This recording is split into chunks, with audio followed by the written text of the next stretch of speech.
and Jews and their allied tribes. The second step taken by Holy Prophet, Prophet of Islam, that he established an alliance and he wrote down a written constitution which is known as As-Sahifa and Al-Mithaq, Mithaqul Madina.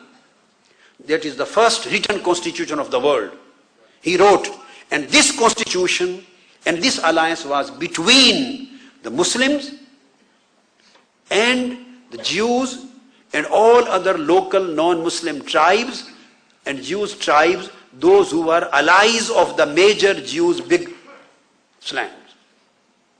So an alliance was made and Constitution of Medina was drafted, and through that constitution, Prophet of Islam, Prophet Muhammad, peace be upon him, established the first multicultural society in this world.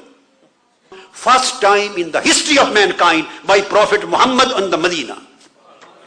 The Medinan Islamic society was the first multicultural society of the world. And Holy Prophet ﷺ, through that constitution, this constitution consists of 63 articles. 63 articles. He laid down the basic principles of democracy. He laid down the basic principles of human rights.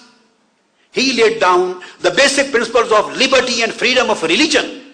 He laid down written form the basic principles of the freedom of their local customs.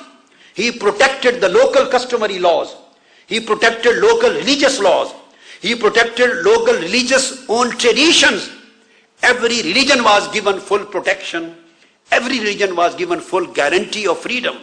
And equality, a culture of equality was provided to them. A culture of rule of law was provided to them.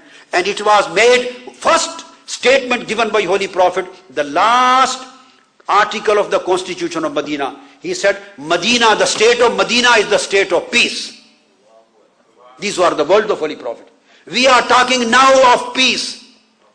1400 years before, he declared in a written form, the state of Medina is a sanctuary. It is peace-based.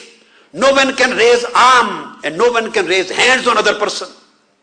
And he said, what to talk of raising arms? If anybody points at other brother with his arm, he becomes non-Muslim.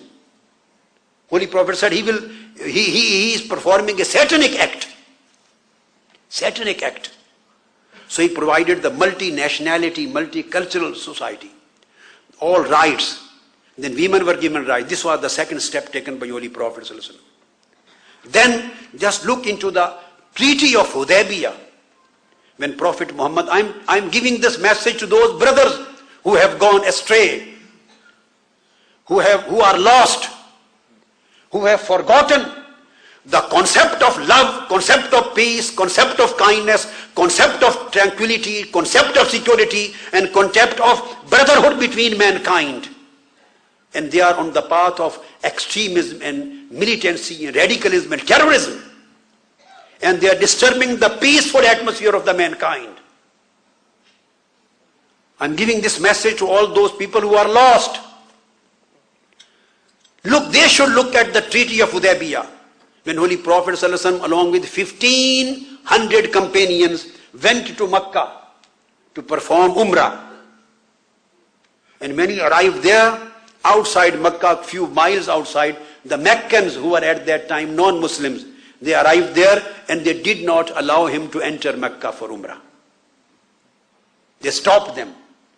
The 1500 companions, they were ready. If it is needed, they were ready to fight. But Holy Prophet said, no, we are not here to fight. I am raised to eliminate the fights, to eliminate the enmities.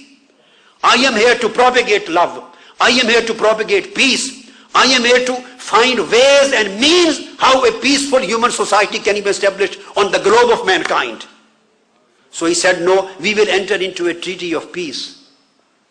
The Meccan representatives came there, and Holy Prophet sat himself. Sayyidina Ali was writing and transcribing the thing, and he wrote down a treaty of Hudaybiyah. This was a treaty of peace. It was a no-war pact for 10 years. No war pact for 10 years. This was the Treaty of Hudaybiyah. I'm giving you the major events of Holy Prophet's life. And now at the last, come to the Meccan conquest before Hijjatul Wida. When Makkah was conquered, there was no bloodshed. Conquest of this magnitude, of this great level, history's eyes have never seen that this Makkah, who pushed out Prophet Muhammad out of the city, and he was compelled and forced to migration to Medina. When he came there as a conqueror, there was not a single bloodshed on the land of Makkah. He entered with the guarantee of peace and security. The people were scared. They were thinking that now our necks would be decapitated, we will be beheaded. Because they have been imposing wars on Prophet Muhammad and Islam for the last 8 years. Let me explain to those brothers who are taking arms in their hand and disturbing the peaceful life of the human beings, and for our other Muslim brothers, and the same thing to understand what Islam is for other non-Muslim brothers too. That all wars which were fought in Prophet's life, none of these wars was offensive war. All wars were defensive. The battle of Badr was not fought in Makkah, it was fought near Medina. They were going to attack when Prophet Muhammad with his army defended the city.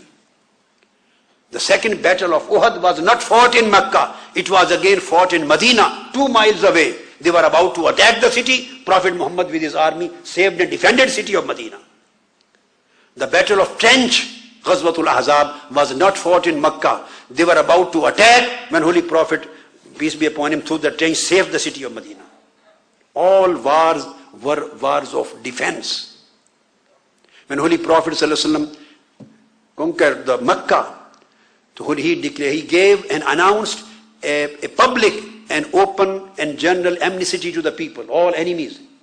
He said, anyone who enters the house of Abu Sufyan at that time was the leader of the enemies of Islam. He was leader of the Meccans, those who were fighting against Islamic State for the last 8 years. He was their leader and commander-in-chief.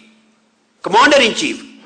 Holy Prophet declared, if any non-Muslim enters in the house of his commander-in-chief, his leader, he would be guaranteed peace, he will be safe.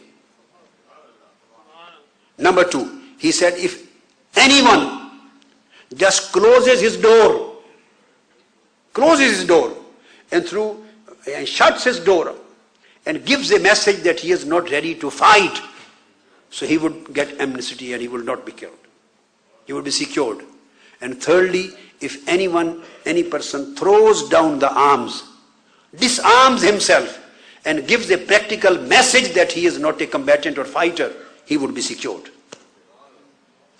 None of the Meccans were decapitated or beheaded or killed. And at that time, one person from the army said to them, he said, today we are here for revenge.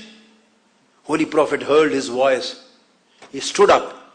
He said, behold, we are not here today for revenge. We are here today for forgiveness. There would be no revenge today. This is the day of forgiveness. This is the day of pardon. This is the day of mercy. This is the day of spreading the peace.